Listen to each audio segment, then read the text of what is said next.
continents, right, 40% of youth gangs are by juveniles and 60% are by adults. So if you are saying that, right, that Eurasians, whereby there's a European parent and with another Asian parent, their child will be less prone to committing crimes, and since they are more open, their children will be I'm just trying to prove to you that it's not true that wait, sorry, I'm too cold, I can't think. Never mind, skip that. So anyway, just to let you know that by having a bicultural family, it doesn't mean that your children, by gaining more exposure to CNY, Chinese New Year, Deepavali, or languages, the children will not join a gang. Let's say that if you have a mafia dad and a Chinese gang leader mom, do you think that you'll be led astray? Because all these are dependent on the values that the family hold and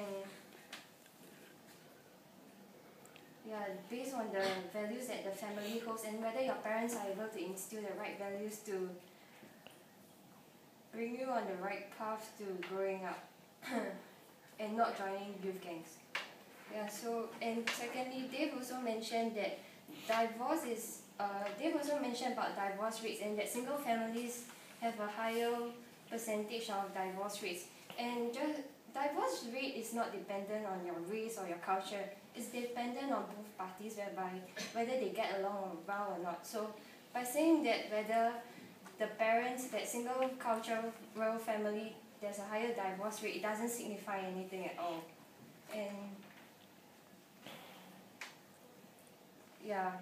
And Nasreen also mentioned that mostly in Singapore, 1 minute. Most of the crimes are committed, like whatever parang thingy that you said, they are committed by single cultural family. But do you know that in Singapore, 78% of the population are Chinese, and 14% are Malay, 7% are Indians, and fewer than 6% are Eurasian. And so the probability of the Eurasians committing crimes will obviously be lower, since there's less than 6% of them. And Claire also told me about vandalism of trains. Do you remember the incidents whereby there were vandalisms of trains like recently? And those vandalisms of trains had cost the government so much money to go and repair the paint and everything, and they are all committed by Eurasians. So do you consider that Eurasians' parents, they supervise their kids well, since they even allow them to vandalize?